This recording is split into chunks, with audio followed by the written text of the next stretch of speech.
Okay, so what if I told you there's a financial tool that can be both a shield and a sword for your investments? We're talking about options. And it's fascinating because they can be used for two goals that are complete opposites, playing defense or playing offense with your money. So let's start with a really simple question. Are you trying to protect the castle you've already built, or are you trying to go out and capture a new one? Honestly, your answer to this one question pretty much decides your entire strategy. All right, so first up, let's talk defense. Think of this as the guardian, the shield for your portfolio. This strategy is all about protecting what you've got, and it's called hedging. So what is hedging, really? Well, it's all about managing the risk that you've already got on the table. You're not making some new wild bet. Nope, you're simply protecting the assets you've already worked so hard to build. And honestly, the absolute best way to wrap your head around it is right here. It's basically insurance for your stocks. I mean, it's a perfect analogy, right? You pay a small premium for car insurance to avoid a massive bill if you get in a crash.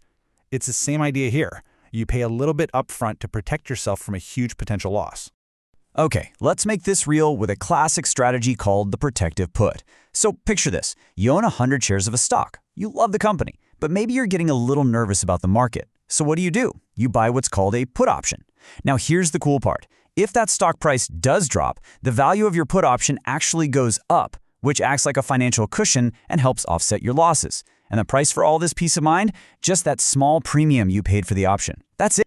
And this is so important to get. When you're hedging, you are making a deliberate choice. You're saying, hey, I'm okay with maybe not making the absolute maximum profit because protecting myself from a big loss is more important to me right now. It's all about that trade-off. Okay, we've talked defense, now let's talk offense. It's time to put down the shield, pick up the sword, and get into the world of speculation. Now, speculation, this is a totally different beast. Forget protecting what you already own. Here, you're making a straight-up bet on where you think a stock's price is headed. Will it go up? Will it go down? And you can do this without even needing to own the actual stock itself. So what's the big appeal of speculation? What's the secret sauce? Well, it comes down to one powerful and kind of scary word: leverage. See, with an options contract, you can control a huge amount of stock, 100 shares, for just a tiny fraction of what it would cost to actually buy them. This means your potential profits can get absolutely huge. But, and this is a big but, so can your potential losses. On the surface, it seems simple enough, right? You think a stock's going up, you buy a call option. You think it's heading down, you buy a put option. But, and you knew there was a but, here's the real challenge. You don't just have to be right about the direction, you also have to be right about the timing. Every option has an expiration date, and if that stock doesn't make the move you predicted before that date, well, your bet is toast. And this right here, this is the reality check. If you get the direction wrong or you get the timing wrong, that option can expire completely worthless. And that means you lose 100%. Everything you put into that trade, just gone. It's the classic high-risk, high-reward scenario. And look, this happens a lot.